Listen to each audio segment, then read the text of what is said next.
Aloha Aina, and welcome to Voices of Truth, one-on-one with Hawaii's Future. I'm Ehuke Kahu Cardwell with the Koani Foundation, and here we are today in wonderful Kapahulu on the island of Oahu, and we're with Uncle Helemano. Uncle, aloha. How are you? Good to have you on the show. Aloha. Aloha. We're obviously here with Uncle, and Uncle makes kahili. Exactly. And you've been doing that for some years now. First of all, because we have viewers to the show, Uncle, both in Hawaii and around the world, explain what kahili are. What is kahili? Kahili are these feathered standards. In our Hawaiian culture, we never had flags.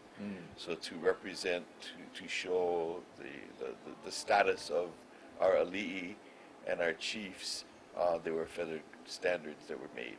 Some are handheld, some are larger like the ones in the background, and some are extremely large, representing the higher ranks of the kings and the queens and their representatives. But the kahilis are a symbol of royalty. It is a matter of communication. It's also a establishment of barriers and boundaries. In the ancient times, the luapa was the actual kahili. They were the ones who protected, who surrounded, and established the boundaries and the perimeters as to where you could go and could not go around a chief or an ali'i.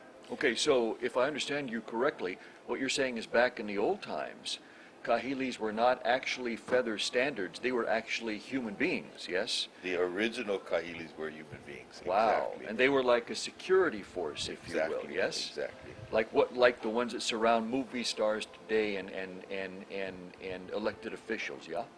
Exactly correct, yeah. Yeah, wow. So at what point did it go from human beings being kahilis to feathered standards being kahilis, and why?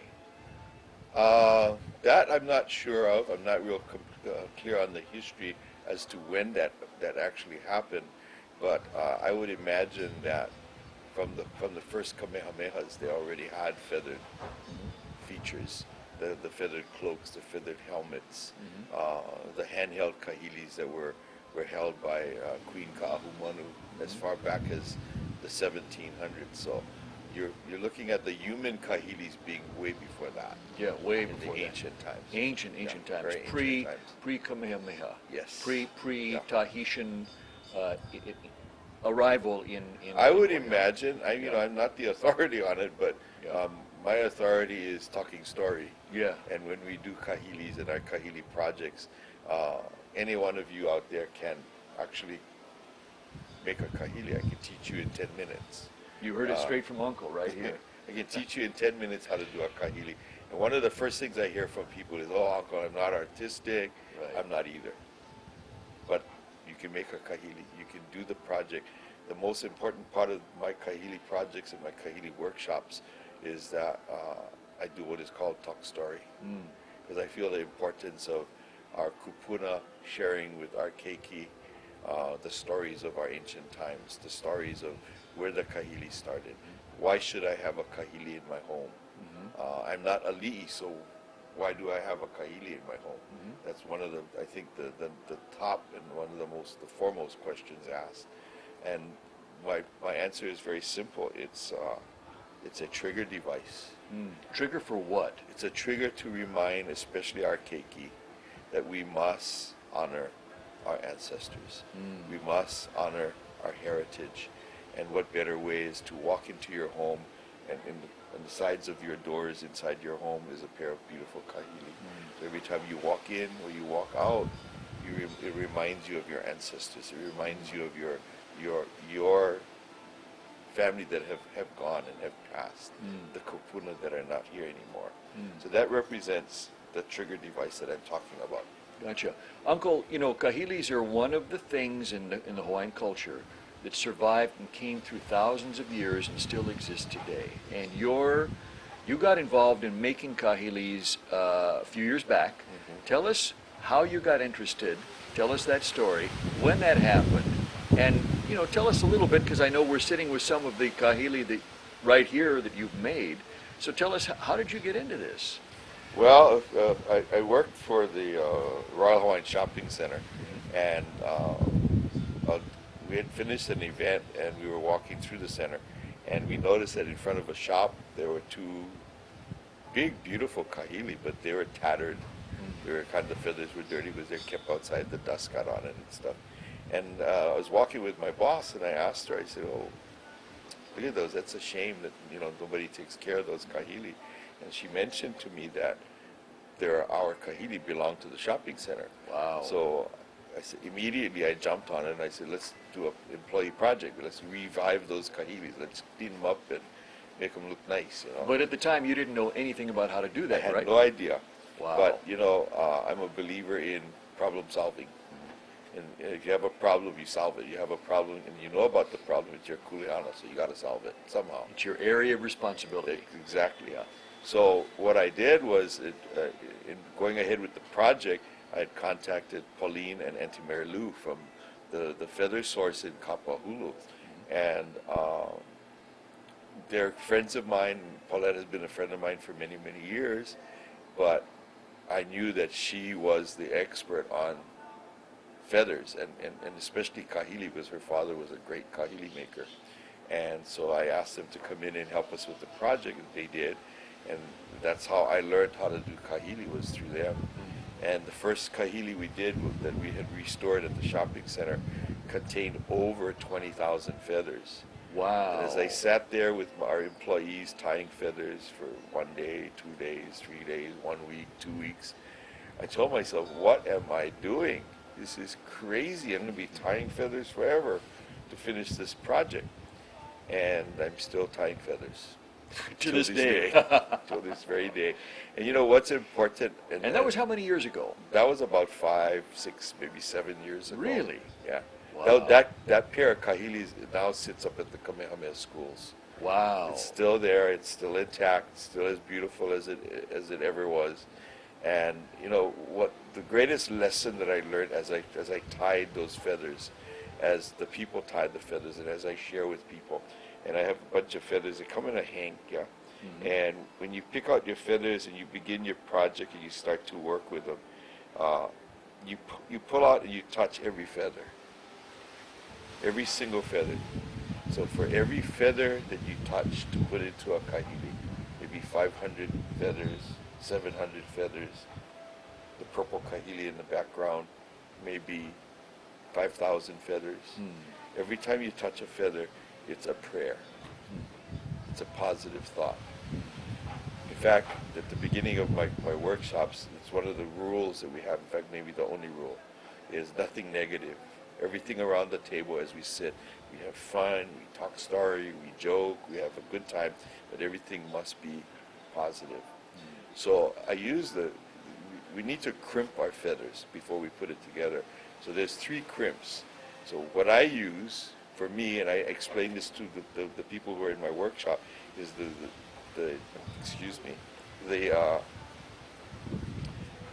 what I use is for the 3 crimps is akua, my God, your God, whoever you believe in, The second crimp is ohana. And we all know Ohana is our family. And we are all family. No matter what walk or where we came from, we're all connected. Yeah. And then the third is Aina. So I choose to use Akua, Ohana, Aina. And to me, for what I believe in, is that those 3 words represent our 3 picos. And that's the mana. The 3 centers. The 3 centers. Yes. Your conscious, your subconscious, and your superconscious.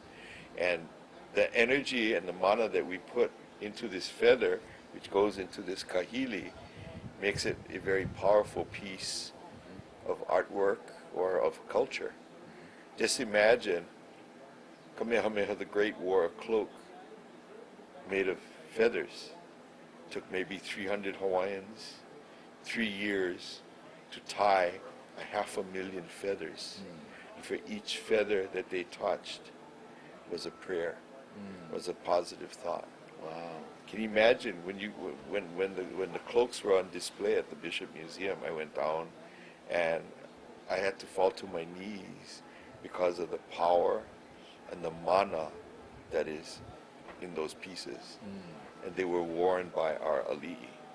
And as I even talk about it now, I'm getting goosebumps.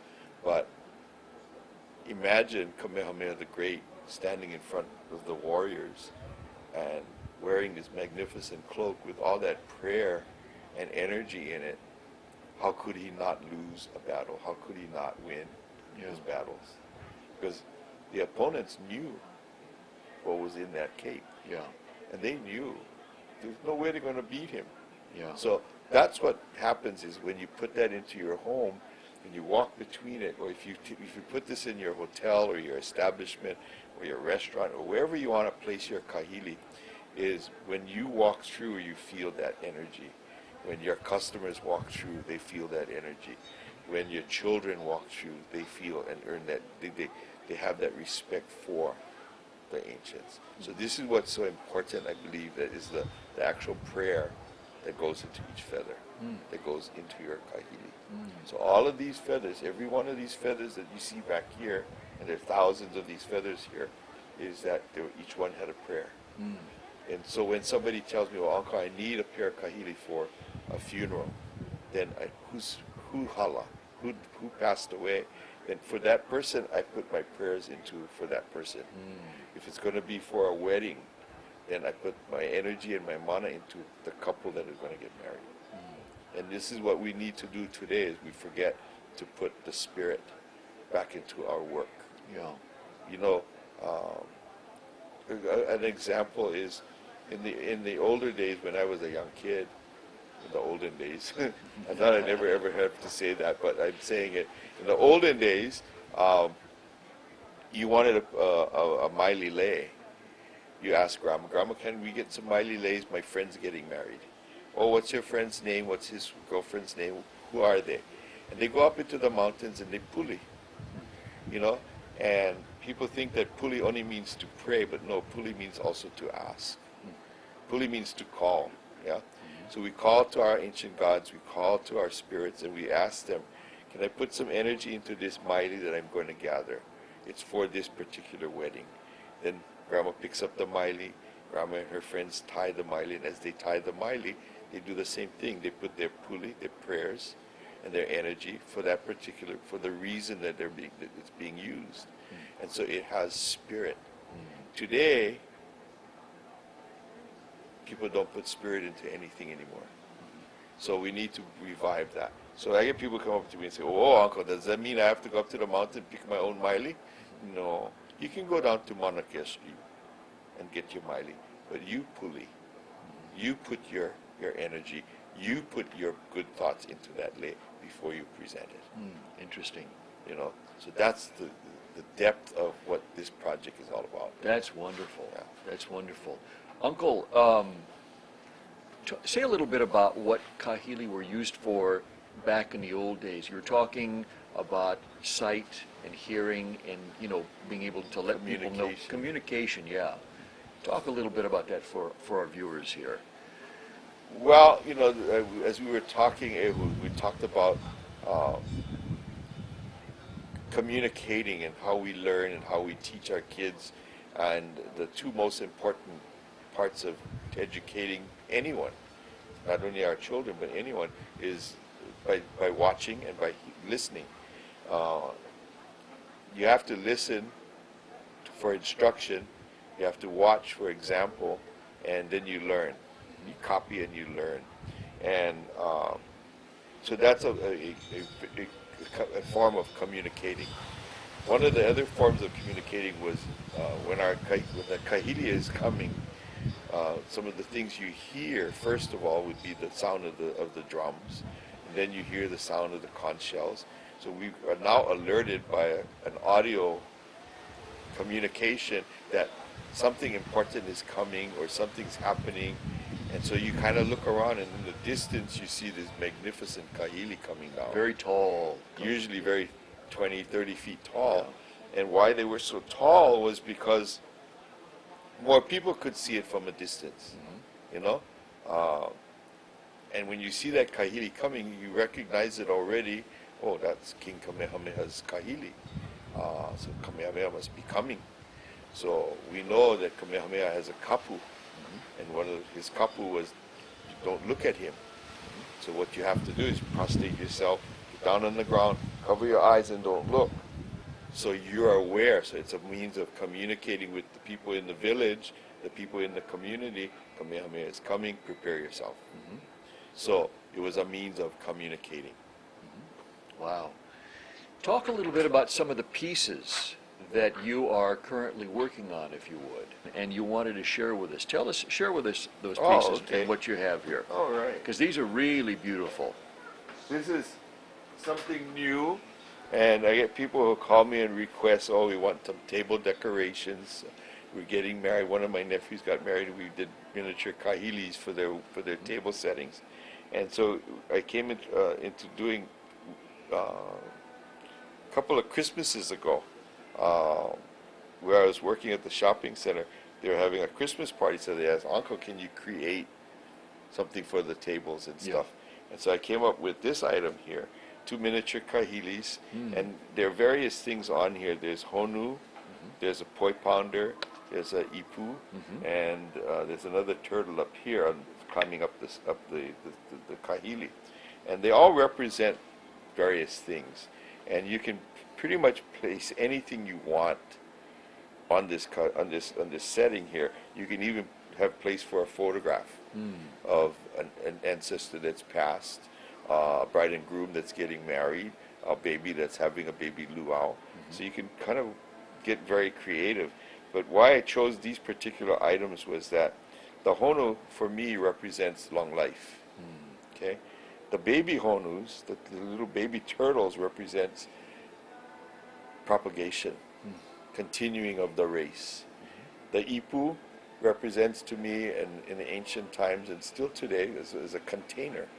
And the Hawaiians normally carried water in it. And water, of course, represents wealth. The poi pounder represents sustenance, food, to feed ourselves, feed our spiritual needs. And the honu up the kahili, to me, represents the kane, the superior one, the one who's always up in... the ascending one, huh? Yeah, the one who's gathering the information and all the spirit. And then, of course, the kahili representing protection, surrounding, and they're used for these are used for table settings, and anybody can come and create these. These are really interesting and I think fun to do. You can kind of do your own thing. I have a little sticker on the back, that states the various reasons and what each item on this represents. That's really beautiful. Just phenomenal. Yeah. It's phenomenal. Uncle, why should people want to learn to create kahili today? It's just a matter of carrying on our traditions. The most important, like I said, the most important part of me doing kahili classes is that we want to tell the story, to actually say why did our ancestors have kahili, to remind us that we need to really respect where we came from, so that we know where we're going. And I think the most important, like I said, 10 minutes you can learn how to tie feathers, but 1 hour with me and you'll have talk story. And I think that's the most important part of kahili, is the talk story. The why. More so the waha. Waha. We got to talk. We have to communicate. The worst thing that anybody can encounter is no communication. When you communicate with people, you create a great bond. And if I can sit around with 20 Hawaiians or 100 Hawaiians or 1,000 Hawaiians and create a bond between all of those souls, I think it's important that we get the message that we need to talk to each other. Like you talk to lots of people, and it's important that we talk to each other. Yeah. So the kahili is the means, if you will, to talk to each other, yeah, and pass the culture along and down to the next generation, so they not only have the kahili, but they have, like you said, the vaha, the mouth, the communication as to the why. Right. Why it's important, what it symbolizes, what it means, and then it carries the information down through the generations to perpetuate the culture, yeah? Correct. So, can just Kanaka Maoli, native Hawaiians, do this? No, anybody. Good, It's I'm that- relieved. You know why? Because I have some kahili in my residence too. it's open to anyone who has a Hawaiian heart. And I think that's an important message also, is that we need to have more Hawaiian hearts in our corner. And we need to have the Hawaiian culture spread out more and and be be furthered and nurtured by everybody. Our culture is maybe the most beautiful culture in the world, and maybe the least known. So through your efforts of talking to people and talking to crafters, we begin to spread it. Like we talked about it earlier, one heart at a time. Yeah, And Yeah. before you know it, the little keikis will do it automatically. yeah, Yeah. yeah. So do you find the keikis, the children, receptive to doing this? Oh yeah, they think it's just a great thing that they are allowed to do what the adults are doing, and I think that's how they learn. They copy us. So if we put out positive thoughts, if we put out positive energy, the children and the keiki will become positive. And if we show them that that we're going to only sit around a table and cuss at each other, then that's exactly what they're going to do. Yeah. And we don't want that to happen. So through this process, you only groom them, you tell them, you explain to them what is the right way to do it, how to puli. My grandmother always told me, be careful what you pray for. You might get it, and if you're not ready for it, it can cause you more problems than anything else. And so I learned that at a very early age, that when you puli, you say thank you. So it goes back to the meaning of the word puli. What is it? Is it to pray? Is it to ask? It's to ask permission. It's to say thank you. So this is what we're doing, is we're sharing that through every feather that's put into it's all positive. It's all nothing negative when we do this. If a negative thought comes up in the middle of a workshop, all the feathers are put down. Really? Everything is dropped. You Wow. drop the feathers, you stop, we clear that thought, clear that air, and then we continue. Wow. Yeah. So that's how powerful. If you've ever been to a powwow, an Indian powwow, and a feather falls off of a headdress, the whole process, the whole dance line stops. And they go and they have a special ceremony just for the feather that fell, especially if it's an eagle feather. And I was at a powwow at one time and experienced that. And I thought it was one of the most beautiful, sacred things. And I was there to witness it, And so we're human beings. Sometimes the negative thought's going to come out automatically. But we just got to use